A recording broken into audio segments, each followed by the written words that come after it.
Example ఒకటి చెప్తా. మంగళగిరిలో ఖచ్చితంగా బీసీ సామాజిక వర్గం లేదంటే పద్మశాలి సామాజిక వర్గం వాళ్ళైతేనే గెలుస్తారు అనేది మొన్న మరి ఆళ్ళ రామకృష్ణారెడ్డి గారు ఎలా గెలిచారంటే అది వేరే విషయం.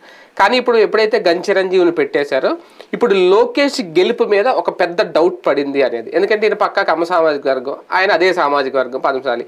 ఇంకా అలాంటప్పుడు లోకేష్ లాంటి వాళ్ళే అక్కడ గెలవకపోతే ఇప్పుడు ఆయన్నే మార్చాలా? అలా చాలా చోట్ల సామాజిక వర్గాలు పనిచేస్తున్నాయి కాబట్టి ప్రయోగించేశారు కాబట్టి జగన్మోహన్ రెడ్డి గారు అవన్నీ మార్చుకుంటూ వెళ్తే గానీ గెలుపు సాధ్యం కాదు అనే ఒక డిఫెన్స్లో పడిందా టీడీపీ? అంటే ఇప్పుడు ఆళ్ళ రామకృష్ణారెడ్డి ఫస్ట్ ట్రిప్ గెలిచింది కేవలం 12 ఓట్ల తేడా. రెండో ట్రిప్ వచ్చేటప్పటికి ఇద్దరు బీసీలు కాదు, లోకేష్ ఆళ్ళ అది కూడా గంచిరంజీవి మీద కదా ఆయన గెలిచింది. ఫస్ట్ ట్రిప్ గెలిచింది గంచిరంజీవి, 12 ఓట్ల తేడాతో ఆయన మీదే. రెండోసారి ఇద్దరు కూడా ఒకటే బయట కులాల వాళ్ళు కావడంతో గెలుపు గట్టిగా బలమైనటువంటి పెరిగింది.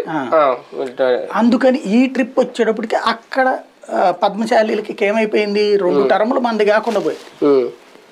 ఈ ట్రిప్ కూడా మనది కాకపోతే ఇక మన నియోజకవర్గం మనది కాకుండా పోతుంది.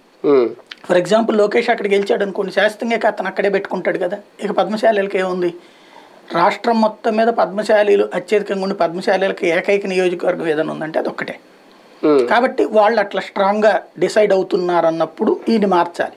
కానీ లోకేష్ ఏమంటారు, నేను పోయిన చోటనే ఎత్తుక్కోవాలి, ఈసారి